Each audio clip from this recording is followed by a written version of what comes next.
Nung po minsan merong lumapit sa akin dito sa parokya, nagpapatulong. Isa pong babae. At sabi po niya, Father, pwede niyo po ba akong tulungan sa aking problema? Ano po yon? Hindi ko po ba maintindihan? Palagi po akong natatakot. Palagi akong kinakabahan. Palagi akong nangangamba. Madalas nga po, hindi po ako makatulog eh. Kaya tinanong ko po dito sa babae, ano po bang iniisip niyo? At doon po niya sinabi, palagi po ako nakakaisip ng masama. Okay naman po ngayon yung aming buhay, wala naman pong problema. Pero yun po yung nararamdaman ko, yung takot ko na alam ko, pagkatapos ng katahimikan, ang susunod dyan, gulo. Alam ko kasi na pag malusog ka, anong susunod dyan? May paparating na sakit. Totoo naman po yung sinasabi ng babae, no? Kasi alam natin ang buhay ay parang gulong. Umiikot lang. Minsan ikaw ay nasa taas, kakaranas ng tagumpay, pero mga ilang panahon lang, ilang oras, bababa din yan. Makakatikim ka din ng kabiguan.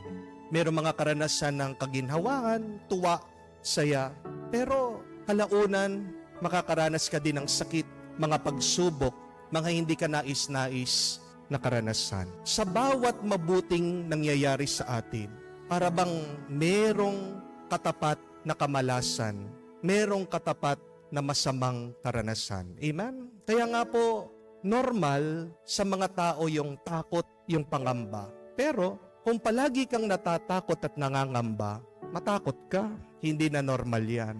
Sakit na yan. Ang tawag nga po nila is anticipatory anxiety. You anticipate bad things that will happen into your life. Pero ang tanong, paano natin maaalis hindi yung mga problema kung hindi yung pag-aalala sa problema? Kahit yun lang yung alisin mo, magiging magaan ang buhay mo. Bakit bumibigat yung ating buhay? Kasi dinadagdagan mo pa sa kakaisip mo eh. Amen? Kung hindi mo maalis ang problema mo, at least remove your fears and anxieties. It will make your life a lot lighter. It will make your life a lot happier. You will become a lot more peaceful. Kaya ang tanong, paano ba natin maaalis yung takot natin, pangamba, sa mga masasamang bagay o problema na paparating sa ating buhay? 3 bagay lang po. Very simple. Number 1, just enjoy the present moment. Manatili ka lang kung nasaan ka. Dahil ang Diyos, dinala ka niya dyan, may tuwa dyan, may galak dyan, may grasya dyan. You cannot enjoy your life living in the past. Remember that. Because the past is gone. You cannot enjoy your life living in the future.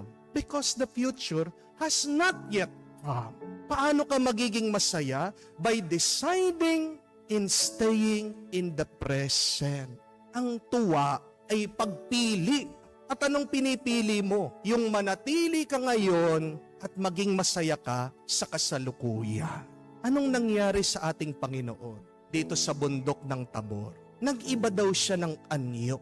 Naging maliwanag ang kanyang muka. Naging maliwanag ang kanyang sinusuot. Alam ng Panginoon, pagbaba nila, saan na siya papunta? Kung hindi sa bundok ng Kalbaryo. Anong mangyayari sa kanya doon? Ipapako siya, ipapahiya siya, papatayin siya. Di ba nakakatakot yun? Pero wala pa yun eh. Ang mahalaga ay yung kasalukuyan na nandun sila sa bundok. At anong ginagawa ng ating Panginoon?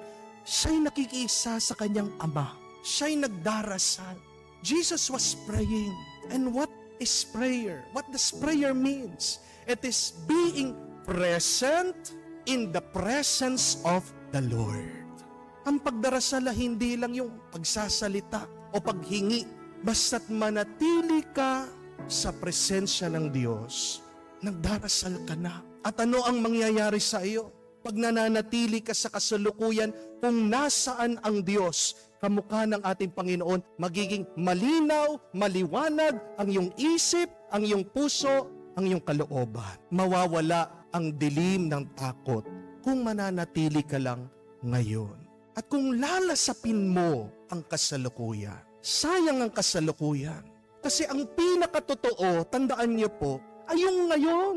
Napakarami sa atin, Pag natatakot, pag nangangamba, anong ginagawa sa sarili? Nawawalan ng gana sa pagkain. Amen? Ngayon na lang nga yung magbibigay sa'yo ng tuwa at galak. Inaalis mo pa sa buhay mo. Di po ba? Kung sana sa kakaisip mo sa problema mo, nabubusog ka, sige, mag-isip ka na mag-isip. Pero hindi. Sa kakaisip mo, sa iyong mga takot, lalo ka nang lalambot, lalo ka nang hihina. Amen? When you eat, be present. Taste it. Appreciate it. Ganon din po sa tulog. Hindi po ba? Pag marami kang iniisip, ang tulog din ang isa sa nawawala o nasasakripisyo sa atin. Ang sarap kayang matulog. Amen? Remember this. Sleep is God's gift. Nung pong kami ay nagre-retreat, sinasabi po ng mga pari sa amin, kung ikaw ay nagdarasal at inaantok ka, matulog ka. Kasi gusto ng Diyos magpahinga ka. Imbis na magdasal ka, tapos antok na antok ka, hindi ka present sa Diyos, matulog ka. Ganyan kakamahal ng Diyos, gusto niyang magpahinga ka. Huwag niyo po akong tutulugan, ha? Baka natulog kayo dyan, Father, naantok na ako. But the point is, sleep is a very simple grace. Take it. Relish it. Pabayaan mo yung iyong mga pag-aalala. Pagkagising mo, nandyan pa rin yan. Hindi ka naman makakaisip ng tuwid kung puyat ka. Amen? Be present in the now. Pag masaya ka, mahirap mag-alala. Amen?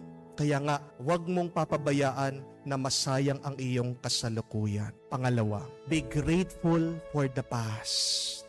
Pag ikaw ay nagpapasalamat sa nakalipas, wala kang panahon para entertain, isipin yung iyong mga takot at problema. Hindi niyo po ba napansin na una ang eksena ng pagbabagong anyo ng ating Panginoon bago sa kanyang pagpapako sa krus? Bakit hindi baliktad? Bakit hindi nauna na lang yung pagpapako pagkatapos yung transfiguration, yung nagpakita siya na nagliwanag siya sa mga alagad, sa mga disipulo? Kasi alam ng Diyos Ama, pag dumadanas na sobrang sakit ang kanyang anak, kailangan niya ng lakas, kailangan niya ng inspirasyon. At saan siya huhugot ng lakas, ng inspirasyon? Kung hindi sa nakalipas. Pinaranas ng Diyos Ama ang ligaya at ang liwanag bago ang kanyang pagdurusa. And remember that. Before God will test you, He will fill you. Before God will take you to challenges and problems, God will grace you with happiness and joy. Hindi ka papabayaan ng Diyos na magdusa na hindi ka nakaranas ng saya. Amen? Hindi ka papabayaan ng Diyos na makaranas ng sakit na hindi ka niya pinalakas. Before our Calvary, God will take us to the mountains of our strength, to the mountains of our transfiguration, to the mountains of our life. Kaya nga po, napakaganda, assignment ko po sa inyo. No? Araw-araw, subukan niyo po na mag-isip ng isang bagay na gusto niyong pasalamatan sa Diyos. And write it down. Ang tawag po nila dito is a Thanksgiving journal, gratitude diary. Kung gusto niyo po sa cellphone niyo po, sa kalendaryo, doon niyo po isulat. Every day, do not miss a day. Think of one thing that you want to thank God for. Bakit? Kasi pagkatapos ng isang taon, you will have 365 reasons, 365 experiences of gratefulness, of thanksgiving. Tanong ko po sa inyo, sa isang taon nakakailan po kayong problema? Siguro mga 5, 10, marami na siguro 20, no po? Pero wala naman po siguro sa atin dito na araw-araw may problema. Tandaan niyo po ito, that our problems are just seasonal. Panapanahon lang ang problema. Kaya nga, ang larawan natin sa mga problema, bagyo eh. Wala naman sa isang taon na araw-araw puro ulan, puro bagyo. Amen? Problems are just seasonal. And yet God's blessings are daily. Pang-araw-araw ang biyaya at bendisyon ng Diyos. Ikumpara mo ang mga biyaya ng Diyos sa mga problema mo. Wala mga yan.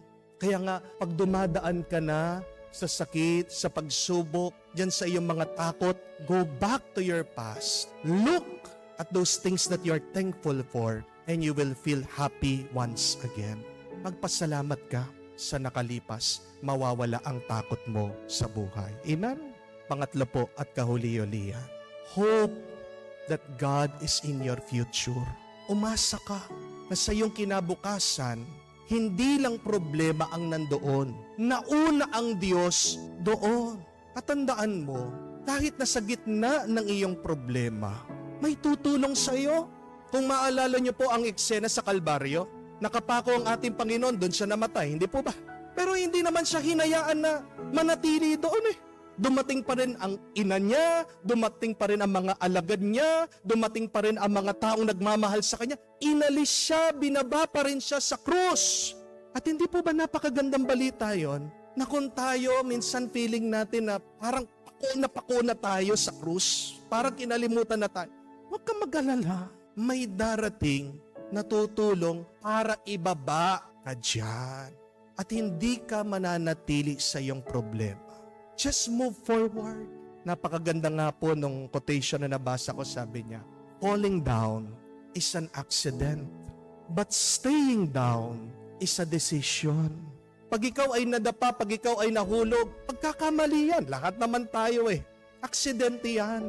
Pero pag ayaw mo nang tumindig, tumayo at magpatuloy, hindi na aksidente yan. Kasalanan mo na yan. At pag hindi ka tumayo at magpatuloy, anong mangyayari sa iyo? Dudugo ka, tumayo ka, tumindig ka, magpatuloy ka. Bakit? Dahil ang Diyos naghihintay sa iyo sa iyong kinabukasan. Pag palagi ka naghahanap ng problema o naghihintay ng masama na mangyayari sa iyong buhay, yan yung takot. Pero pag naghahanap ka palagi ng biyaya ng Diyos, kabutihan ng Diyos, na mga mabubuti at magaganda na pwede mangyari sa iyong buhay, ang tawag dyan, pag-asa. At mas masarap mabuhay na umaasa kaysa sa nabubuhay na natatakot. Marami na tayong problema sa ating buhay. Huwag mo nang dadagdagan pa sa iyong pag-iisip.